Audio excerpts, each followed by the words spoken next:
நேயர்களுக்கு இனிய வணக்கம். மேசம் ராசிக்கார நேயர்களுக்கு மேசம் ராசிக்காரங்கன்னா பொதுவாகவே மேன்மையுடையவங்கன்னு சொல்லலாம். இவங்க யார்கிட்டையும் உதவிக்காக போய் நிற்க மாட்டாங்க. மற்றவங்களுக்கு உதவி செய்யறதுல சுறுசுறுப்பாக செயல்படுவாங்க. ஒருத்தவங்க ஏதாவது ஒரு பணத்தேவை கேட்டாங்கன்னா தான் கையில பணம் இல்லைன்னா கூட இந்த மேச ராசிக்காரங்க என்ன பண்ணுவாங்க தெரியுமா? 4 பேர்த்துக்கிட்ட பிச்சை எடுத்தாவது அவங்களுக்கு உதவுவாங்க. உதவின்னு கேட்டு வந்தா உயிரை கொடுத்து கூட உதவுவாங்க. அந்த அளவுக்கு சிறப்பு குணம் வாய்ந்தவங்க தாங்க மேசம் ராசிக்காரங்க. மேசம் ராசிக்காரங்க தங்களோட குடும்பத்து மீது அதிகமான பாசத்தை வச்சிருப்பாங்க. ஆதரவு கொண்டவங்களா இருக்கிறாங்க. தனது குடும்பம், தனது உறவு, தனது சமுதாயம் அப்படிங்கிற ஒரு குறுகிய வட்டத்துக்குள்ளதாங்க இருப்பாங்க. இவங்களுக்கு வெளி உலகத்தை விட குடும்பம் தாங்க முக்கியம் நினைச்சிட்டு இருப்பாங்க. ஆனா வெளிவட்டாரத்துல இருக்கிறவங்க உதவின்னு கேட்டாங்கன்னா உயிரை கூட கொடுப்பாங்க. அந்த அளவுக்கு சிறப்பு குணம் கொண்டவங்க தாங்க மேஷம் ராசிக்காரங்க. ஓ முருகா போற்றி, ஓ முருகா போற்றி, ஓ முருகா போற்றி. எவ்வளோ நல்ல குணம் இருந்தாலும் மேச ராசிக்காரங்க இந்த நிமிஷம் வரைக்கும், இந்த ஒளி வரைக்கும் யாரை நம்பணும், யாரை நம்பக்கூடாது, யார் கூட பேசணும், யார் கூட பேசக்கூடாது அப்படின்ற குழப்பத்திலேயே பலவிதமான பிரச்சனைகளுக்கும் இன்னல்களுக்கும் உள்ளாகி கண்ணீர் விட்டுட்டு இருப்பீங்க. இப்போ கண்ணீரை எல்லாம் துடைக்கிறதுக்கான காலகட்டம் வந்துருச்சுங்க. இனி வரக்கூடிய காலகட்டத்துல உங்களுடைய வாழ்க்கையில நிம்மதி மட்டும்தாங்க நினைச்சிருக்க போகுது. துன்பத்துக்கு உங்க வாழ்க்கையில துன்பங்கிற பேச்சுக்கு இடமே இல்லைங்க. அன்றாட வாழ்க்கையில ஏற்படக்கூடிய நெளிவு சுழிவுகளை ஏற்று அதை கூடிய மாதிரி நீங்க வாழ போறீங்க. உங்க 9வது ராசியில இந்த ஆண்டு பிறக்கிறதுனால பண வரவு உங்களுக்கு உயர போகுதுங்க. எதிர்பார்ப்பு எல்லாமே நிகழ போகுதுங்க. கடன் பிரச்சனையிலிருந்து நீங்கி இனி வரக்கூடிய காலகட்டத்துல கடன் இல்லாத நிம்மதியான வாழ்க்கைய வாழ போறீங்க. உங்க குடும்பத்துல அம்மா, அப்பா, மனைவி, குழந்தைங்க யாருமே இந்த நிமிஷம் வரைக்கும் உங்களை புரிஞ்சுக்கல. உங்களை ஏளனமா தாங்க பேசுவாங்க. நீங்க அவங்களுக்காக என்னதான் கஷ்டப்பட்டாலும் உங்க கஷ்டத்தை ஒரு துளி கூட புரிஞ்சுக்க மாட்டாங்க. பண கஷ்டமா இருந்தாலும் சரி, மன கஷ்டமா இருந்தாலும் சரி, போய் சொல்றதுக்கு உங்களுக்கு ஒரு கால் கூட கிடையாது. தோழன் தோழிகள் பார்த்தாலும் அவங்களும் அப்படிதாங்க. உங்களை தேவைக்காக மட்டும் பயன்படுத்திட்டு உங்களை தூக்கி எறிஞ்சிட்டு போயிடுவாங்க. என்னடா இப்படி ஒரு வாழ்க்கை, இறைவா எனக்கு இந்த வாழ்க்கையே வேண்டாம், நான் கம்முன்னு உங்ககிட்டயே வந்துடுறேன் முருகா அப்படின்னு புலம்பிட்டு இருப்பீங்க. உங்க வாழ்க்கைக்கெல்லாம் நல்ல காலம் வந்துருச்சுங்க. நீங்க கவலைப்படாதீங்க. இனி வரக்கூடிய காலகட்டத்துல உங்க குடும்ப வாழ்க்கையில அன்பும் சந்தோஷமும் நிலைத்திருக்க போகுதுங்க. கடன் இல்லாத வாழ்க்கையை நீங்க வாழ போறீங்க. நீங்க கடனை மற்றவங்களுக்கு கொடுக்கக்கூடிய காலகட்டம் வந்துருச்சுங்க. மற்றவங்க கிட்ட போய் பணத்துக்காக கையேறி நின்ன காலகட்டம் போய் நீங்க மற்றவங்களுக்கு கடன் கொடுக்கக்கூடிய காலகட்டம் வந்துருச்சுங்க. அந்த அளவுக்கு உங்க வாழ்க்கை சிறப்பாகவும் அமோகமாகவும் இருக்க போகுதுங்க. எந்த ஒரு வேலையை செஞ்சீங்கனாலும் சரி, எந்த ஒரு முடிவு எடுத்தீங்கனாலும் சரி, முருகரை வணங்கி அந்த செயலை செய்யுங்க. ஓம் முருகா போற்றி, ஓம் முருகா போற்றி, ஓம் முருகா போற்றி, எனக்காக்கும் முருகனே போற்றி. மேசம் ராசிக்காரங்களே, உங்களோட தொழில்ல இருந்து வந்த பிரச்சனை எல்லாம் வரக்கூடிய காலகட்டத்துல காணல் நீரா கரைய போகுதுங்க. நீ வரக்கூடிய காலகட்டத்துல நீங்க எந்த தொழில் பண்ணீங்கனாலும் அந்த தொழில்ல இரட்டிப்பான லாபம் கிடைக்க போகுதுங்க. நீங்க இது நாள் வரைக்கும் நீங்க அடுத்தவங்க கிட்ட வேலைக்கு போயிட்டு இருந்த காலம் இருந்துச்சுங்க. இனி வரக்கூடிய காலகட்டத்துல நீங்க 4 பேருக்கு வேலை கொடுக்கக்கூடிய காலம் வந்துருச்சுங்க. அந்த அளவுக்கு உங்க வாழ்க்கையில தொழில்ல முன்னேற்றம் அடைய போறீங்க. இந்த முன்னேற்றத்தையும் யார் நினைச்சாலும் எவன் நினைச்சாலும் தடுக்க முடியாதுங்க. இனி வரக்கூடிய காலகட்டத்துல மேசம் ராசிக்காரங்களே, யார் கூட பேசணும், யார் கூட பேசக்கூடாது, எந்த செயலை செய்யணும், எந்த செயலை செய்யக்கூடாது, எந்த முடிவை எடுக்கணும் அப்படிங்கிற ஒரு தெளிவு உங்க மனசுல பிறக்குங்க. நீங்க யாரையும் எதுக்காகவும் போய் கையேந்தி நிற்க மாட்டீங்க. உங்களால முடிஞ்ச வேலையை நீங்களே செஞ்சுப்பீங்க. அந்த அளவுக்கு அற்புதமான குணம் கொண்டவங்க தாங்க மேசம் ராசிக்காரங்க. மேசம் ராசிக்காரங்களே, இது நாள் வரைக்கும் நீங்க கடன் பிரச்சனையால ரொம்ப கஷ்டப்பட்டுட்டீங்க. கடனை வாங்கிட்டு தவித்து கஷ்டப்பட்டுட்டீங்க. கடன் வாங்கணும்னா கொஞ்சம் யோசிச்சு தாங்க வாங்கணும். நான் ஒரு சின்ன பொட்டி கடை தொடங்கினாலும் நம்ம கையில பாதி காசு இருந்தா பாதி காசு கடன் வாங்கலாம். ஒரு தொழில் தொடங்கினா முழு காசுலையும் நம்ம கடனா வாங்கி தொடங்கணும்னா அந்த தொழில நட்டம் வந்துச்சுன்னா நம்ம ரொம்ப கஷ்டப்பட்டு போயிடுவோங்க. அந்த கஷ்டத்தையெல்லாம் நீங்க அனுபவிச்சிட்டீங்க மேச ராசிக்காரங்களே. இதுக்கு மேல நீங்க அனுபவிக்கிறதுக்கு வாழ்க்கையில கஷ்டங்களே இல்லைங்க. இதுதான் ஒரு வாழ்க்கையா? அந்த அளவுக்கு நீங்க வாழ்க்கையை வெறுத்துட்டீங்க. அப்படியெல்லாம் மனசு விட்டுறாதீங்க. இறைவர் உங்களுக்கு கையில இன்பத்தை தரப்போறாருங்க. உங்களுடைய வாழ்க்கையா அமோகமா மாறப்போகுதுங்க.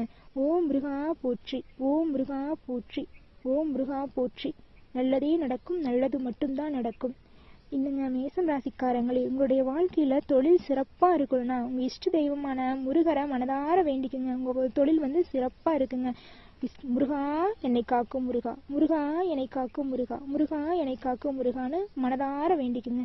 இது நாள் வரைக்கும் இரவு நேரங்கள்ல உறக்கமெல்லாம் தவிச்சிட்டு இருந்த மேசம் ராசிக்காரங்களே, இனி வரக்கூடிய காலகட்டத்துல மனதில் இருக்கிற குழப்பங்கள்லாம் நீங்கி நிம்மதியான உறக்கம் அடைய போறீங்க. ஆற்றல், ஆளுமை, நம்பிக்கை கொண்டவங்க தாங்க நீங்க. உங்களுடைய நம்பிக்கைக்கு ஏற்ற மாதிரியே உங்க வாழ்க்கையும் மாறப்போகுதுங்க. மேச ராசியை சேர்ந்தவங்களுக்கு இந்த வருஷம் உங்களுக்கு நம்பிக்கையான தொடக்கமா இருக்குதுங்க. உங்களுக்கான வாய்ப்புகள் உங்களை தேடி வரப்போகுதுங்க. இது நாள் வரைக்கும் நீங்க படிச்சுக்கேத்த வேலை இல்லை, என்னுடைய திறமைக்கேத்த வேலை இல்லை, திறமைக்கேத்த சம்பளம் இல்லைன்னு கவலைப்பட்டு வந்திருப்பீங்க. இனி வரக்கூடிய காலகட்டத்துல நீங்க எதிர்பார்த்த மாதிரி உங்களுக்கு பிடிச்ச மாதிரி வேலைகள் கிடைக்க போகுதுங்க. நீங்க ஒரு புதுசா தொழில் தொடங்கணும்னு நினைச்சீங்கன்னா கண்டிப்பா இனி வரக்கூடிய காலகட்டத்துல தொழில் தொடங்கலாங்க. கண்டிப்பா அந்த தொழில்ல வெற்றி மட்டும்தாங்க, நட்டத்துக்கு இடமே கிடையாதுங்க. ஆண்டு தொடக்கத்துல குரு பகவான் மேச ராசிக்கு 2வது இடத்துலயும் பின்னர் 3ஆம் வீட்டுக்கு மாற இருக்கிறாருங்க. சனி பகவான் 2025ஆம் ஆண்டு தொடக்கத்துல 10ஆம் வீட்டுல சஞ்சரிப்பாருங்க. பின்னர் 11ஆம் வீடான லாபஸ்தானத்துல மாற இருக்கிறாருங்க. ஆண்டு தொடக்கத்துல குடும்பஸ்தானத்துல குருவும், சுகஸ்தானத்துல செவ்வாயும், சத்ருஸ்தானத்துல கேதுவுங்க, பாக்கியஸ்தானத்துல சனி மற்றும் சுக்கிரனும், விரயஸ்தானத்துல ராகுவும் சந்திக்க இருக்கிறாருங்க. இதனால உங்க வாழ்க்கையில ஏற்படக்கூடிய நன்மைகள்னு பாத்தீங்கன்னா, 2025ஆம் ஆண்டுல முதல் பகுதி உங்க தொழில் வாழ்க்கையில வாய்ப்புகளும் வளர்ச்சிகளும் ஏற்பட போகுதுங்க. சில சங்கடங்கள்லாம் இது நாள் வரைக்கும் இருந்த மன சங்கடங்கள், தொழில் சங்கடங்கள், குடும்ப சங்கடங்கள் எல்லாம் காணல் நீரா மறைய போகுதுங்க. நீங்க எந்த ஒரு செயலை செஞ்சாலும் தடையின்றி நினைச்ச காரியத்தை செஞ்சு முடிக்க போறீங்க. மனசுல ஒரு தெளிவு பிறக்க போகுதுங்க, நிம்மதி கிடைக்க போகுதுங்க. அதே போல ஆண்டின் 2ஆம் பாதியில உங்க தொழில் வியாபாரத்துல தேக்க நிலையெல்லாம் காணாம போக போகுதுங்க. சவால்களை சந்திக்கூடிய சூழல் இருக்குங்க. இந்த சவால்ல மட்டும் நீங்க வெற்றி பெற்றுட்டீங்கன்னா உங்க வாழ்க்கையில தோல்விக்கு இடமே கிடையாதுங்க. சக ஊழியர்கள், மேலதிகாரிகள் மூலமா உங்களுக்கு வந்த பிரச்சனைகள் எல்லாம் மறைய போகுதுங்க. உங்களுடைய பணி செய்யற இடத்துல நிம்மதியா சந்தோஷமா இருக்க போறீங்க, எந்த ஒரு ஈகோ இல்லாம. வியாபாரம் எடுத்துக்கிட்டீங்கன்னா வியாபாரிகளுக்கு ஆண்டு தொடக்கத்துல கணிசமான லாபத்தை கொடுத்தாலுங்க, சனி மற்றும் குருவின் மாற்றம் உங்களுக்கு சிரமங்களை தந்தாலும் லாபத்தை குறைக்கவும் வாய்ப்பு இருக்கு. கொஞ்சம் கவனமா இருந்துக்கணும். நண்பர்கள் மற்றும் குடும்ப உறவினர்களின் ஆதரவு போதுமானதாக இருக்காதுங்க. உங்களை எடுத்தாங்கவுத்தன் நீங்க எந்த ஒரு முடிவு பண்ணிடாதீங்க, எந்த ஒரு வாக்கு கொடுத்துடாதீங்க. நம்மளால முடிஞ்சா அந்த காரியத்தை செய்ய முடியும் அப்படிங்கிற நம்பிக்கையை கொடுங்க. முடியாத பட்சத்துல நீங்க யாருக்கும் வாக்கு கொடுத்துடாதீங்க. மன கசப்பு ஏற்படுறதுக்கு வாய்ப்பு இருக்குதுங்க, பார்த்து நடத்துங்க. காதல், திருமண வாழ்க்கை எப்படி இருக்குன்னு பாத்தீங்கன்னா, காதல் எடுத்துக்கிட்டீங்கன்னா மேச ராசியினருக்கு காதல் மற்றும் உறவுகள் பொறுத்தவரை பரஸ்பர புரிதல், நம்பிக்கையோட செயல்படுவீங்க. இதனால் வரைக்கும் நீங்க ஒருத்தவங்க நினைச்சு கவலைப்பட்டு கண்ணீர் விட்டுருப்பீங்க. அது 3 வருஷம், 4 வருஷம், 5 வருஷம், 7 வருஷம் ஒருத்தவங்க நம்பி நம்மளை கைவிட மாட்டாங்க. அது காதலனா இருக்கலாம், காதலியா இருக்கலாம், கட்டுன மனைவியா இருக்கலாம், கணவனா இருக்கலாம், யாரா வேணாலும் இருக்கலாம். மனசார வாழ்ந்துட்டு இருப்பீங்க. ஆனா கால சூழ்நிலை, நம்ம குடும்ப சூழ்நிலைக்காகவும் உறவுகளுக்காகவும் நீங்க எல்லாரையும் விட்டு தவிச்சு கண்ணீர் விட்டுட்டு இருப்பீங்க. மத்தவங்களுக்காக நீங்க வாழ முடியாதுங்க மேசராசிக்காரங்களே. நீங்க மத்தவங்களுக்காக உங்க வாழ்க்கை இழக்க போறீங்கிற மாதிரி தாங்க சொல்லணும். காதல் வாழ்க்கை உங்களுக்கு சிறப்பானதா இல்லைங்க, அதுதாங்க சொல்ல முடியும். யாரு மேலேயும் அன்பை டக்குன்னு காட்டிடாதீங்க. கடைசியில அதே உங்களுக்கு மிகப்பெரிய கஷ்டத்தையும் சங்கடத்தையும் கொண்டு வந்துட்டுரும். பார்த்துதாங்க இருக்கணும். திருமண வாழ்க்கைன்னு பாத்தீங்கன்னா, நீங்க எதிர்பார்த்து உங்க குடும்பத்துல பண்ணி வைக்கிறவங்கள பண்ணிக்கிறதாங்க நடக்கும். உங்களுக்கு காதல் வாழ்க்கை சுத்தமாவே செட் ஆகாதுங்க. நீங்க மனசார விரும்புவீங்க, ரெண்டு பக்கமும் ஒரே மாதிரி இருந்தா தானங்க நடக்கும். குடும்ப கௌரவம் அதுவும் இதுன்னு நினைக்கிறவங்க தயவு செஞ்சு காதலங்கிற விஷயத்துல போகாதீங்க. ஒரு பொண்ணையும் ஒரு ஆணையும் மனதார விரும்பி அவங்கள ஏமாத்துறது மிகப்பெரிய துரோகங்க. ஏமாத்துறதை விட கடைசி வரைக்கும் கூட இருப்பங்கிறத நம்பிக்கையை விதைச்சிட்டீங்கன்னாவே அது மிகப்பெரிய துரோகங்க. அந்த காரியத்தை மட்டும் செஞ்சிடாதீங்க, அது மிகவும் பெரிய கொடுமைங்க. அந்த விஷயத்திலிருந்து ஒரு ஆணாலையும் பெண்ணாலையும் கண்டிப்பா மீண்டு வர முடியாதுங்க. உங்க வாழ்க்கை விதிப்படி நடக்கணும்னு விட்டுருங்க, ஏதோ தலையெழுத்துப்படி நடக்கட்டும், சரிங்களா? முருகர் பார்த்துக்குவாருங்க. ஓம் முருகா போற்றி, ஓம் முருகா போற்றி, ஓம் முருகா போற்றி, எனக்காக்கும் முருகனே போற்றி. நல்லதே நடக்கும், நல்லது மட்டும்தாங்க நடக்கும். மேச ராசியினரே, உங்க வாழ்க்கையில வரக்கூடிய காலகட்டத்துல உங்க கையில செல்வமலை குவிய போகுதுங்க. இன்பம், சந்தோஷமா இருக்க போறீங்க. உங்க வாழ்க்கை அமோகமா மாறப்போகுது. நீங்களே நினைச்சு மாக்க முடியாத வாழ்க்கை உங்களுக்கு கிடைக்க போகுதுங்க. நீங்க எதிர்பார்த்த அனைத்து காரியங்களும் வெற்றியில முடிய போகுதுங்க. இதனால் வரைக்கும் தடைபட்டு இருந்த அனைத்து காரியங்களும் வெற்றியில முடிய போகுதுங்க. உங்க வாழ்க்கை அமோகமாகவும் சிறப்பாகவும் இருக்கு. இந்த சின்ன பரிகாரத்தை செஞ்சீங்கன்னா உங்க வாழ்க்கையில நன்மைகள் பல மடங்கு அதிகரிக்குங்க. உங்க இல்லத்துல 2 தென்னை மரக்கன்றுகள் நட்டு வையுங்கள். கண்ணு காது கேட்காத குழந்தைகளுக்கு கல்வி செலவை நீங்கள் முழுமையாக ஏற்றுக்கொள்ளுங்கள். நல்லதே நடக்கும். நல்லது மட்டும்தாங்க நடக்கும்.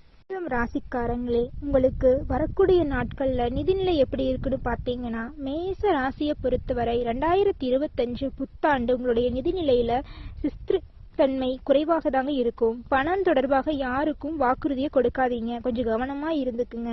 இந்த ஆண்டுல சிலருக்கு வெளிநாடு வெளியூர் பயணம் செல்ல வாய்ப்பு இருக்குதுங்க. அதன் மூலம் உங்களின் நிதிநிலை முன்னேற்றம் அடைய போகுதுங்க. அதே போல இந்த வருஷம் உங்களுடைய செலவுகளை கட்டுப்பாடோட வச்சுக்குங்க. அத்தியாவசிய செலவுகள் தவிர்த்து ஆடம்பர செலவுகளை குறைச்சுக்குங்க. ஏன்னா விரய சனி உங்களுக்கு தொடங்குதுங்க. இதனால பணம் தொடர்பான பிரச்சனைகளும் எதிர்பார்க்காத பல செலவுகளும் ஏற்படுங்க. சேமிப்பு அதிகரிக்க முயற்சி பண்ணுங்க. உங்களுடைய ஜனனகால ஜாதகத்தின் அடிப்படையில சொத்து அல்லது வாகனம் வாங்குவது தொடர்பாக ஏதாவது முதலீடு போடுறது நல்லதுங்க. குடும்ப வாழ்க்கை எப்படி இருக்குன்னு பாத்தீங்கன்னா, 2025 ஆண்டு தொடக்கத்துல மேச ராசியை சேர்ந்தவங்களுக்கு குடும்ப சூழல் சிறப்பாகவும் நிம்மதி தரக்கூடியதாகவும் தாங்க இருக்கும். இருந்தாலும் பெரும்பாலான குடும்பங்கள் இருந்த பிரச்சனைகள் எல்லாம் காணல் நீரா கரைய போகுதுங்க. எந்த ஒரு முடிவை எடுத்தீங்கனாலும் முருகரை வணங்கிட்டு அந்த முடிவை எடுங்க. கண்டிப்பா அந்த முடிவுல தோல்விக்கு இடமே இல்லைங்க. வெற்றி மட்டும்தாங்க. இது நாள் வரைக்கும் நீங்க எந்த விஷயத்துக்காக காத்துக்கிட்டு இருந்தீங்களோ அந்த விஷயங்கள் எல்லாம் கைகூடி வரப்போகுதுங்க. நீங்க ஒருத்தவங்களுக்காக காத்துட்டு இருந்தீங்கன்னா அந்த உறவுகள் உங்க கைய கரம் கோர்க்க போறாங்க. திருமணம் ஆகாத இருக்கிற மேசம் ராசிக்காரங்களே, உங்களுக்கு ஏற்ற வாழ்க்கை துணைவன் கிடைக்க போறாங்க. குழந்தை இல்லாத மேச ராசிக்காரங்களுக்கு முருக பெருமானே குழந்தையா பிறக்க போறாருங்க. தொழில்னு எடுத்துக்கிட்டா மிகவும் சிறப்பாகவும் அமோகமாகவும் இருக்குங்க. வியாபாரம் எடுத்துக்கிட்டோம்னா ஏற்றுமதி அதிகம், இறக்குமதி அதிகம், லாபம் அதிகம் அப்படிங்கிற மாதிரி தாங்க இருக்கும்.